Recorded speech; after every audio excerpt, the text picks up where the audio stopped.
দেখুন, তসলিমা নাসরিন এতদিন ধরে বাইরে বাইরে দেশে ছিল, বাংলাদেশে জন্মেছে, বড় হয়েছে। তার জন্মের আগে থেকে এই পৃথিবীতে মাদ্রাসা আছে। মাদ্রাসা ব্যাপারটা নিয়ে অনেক ভুল ব্যাখ্যাও আছে। যে সমস্ত কথা বলা হয় মাদ্রাসা সম্পর্কে, সেই সমস্ত কথা তো ঠিক না। কোথাও কোনো ঘটনা ঘটনার কথা বলছি না।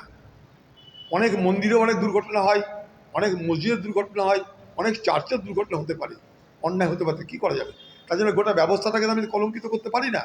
কিন্তু মাদ্রাসার প্রয়োজন নেই, সব উঠিয়ে দাও, এই কথা বলার অধিকার তসলিমা নাসরিনকে ভারতবর্ষের মানুষ দেয়নি, ভারত সরকারও দিয়েছে কিনা জানি না, আমরা কেউ দিইনি।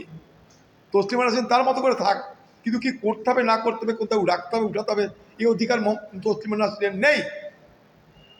তসলিমা নাসরিনের জানা উচিত যে ভারতবর্ষে এই সমস্ত মাদ্রাসাতে লক্ষ লক্ষ ছাত্রছাত্রী পড়াশোনা করে। এবং আরও বড় কথা, মাদ্রাসা শুধু মুসলমানরা পড়ে না, মাদ্রাসাতে হিন্দুরাও পড়ে। আর না জেনে শুনে কথা বলা উচিত নয়।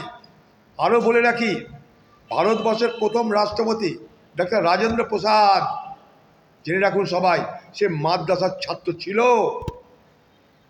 যখন স্কুল ছিল না আমাদের দেশে, তখন মাদ্রাসা গ্রামে গ্রামে শিক্ষা ব্যবস্থা চালু করেছিল।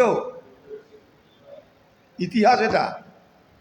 আজকে মাদ্রাসা মানে সেখানটাই কেউ বলল এর আগে সেখানে সন্ত্রাসবাদী তৈরি হয়। মাদ্রাসা মানে কেউ বলে দিল যৌন নির্যাতন হয়। এসব ফালতু কথাবার্তা বলার তো কোনো মানে হয় না।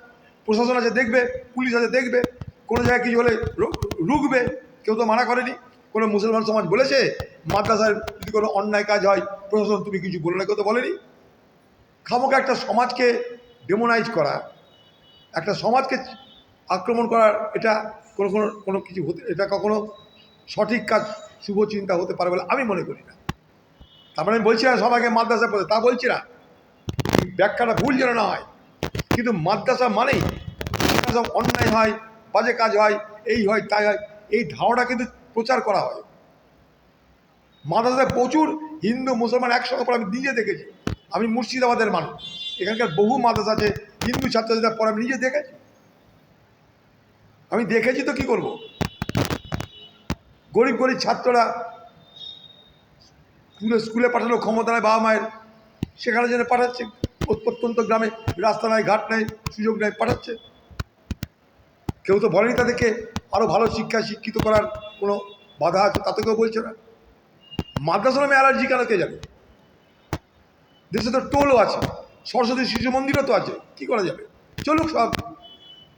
আমাদের সংবিধান বলছে যে প্রত্যেকটা ধর্মের নিজের নিজের কালচার আছে, সেই কালচার অনুযায়ী তারা শিক্ষা দিতে পারে, তারা চলতে পারে। তা আমরা কী করবো সেখানটায়?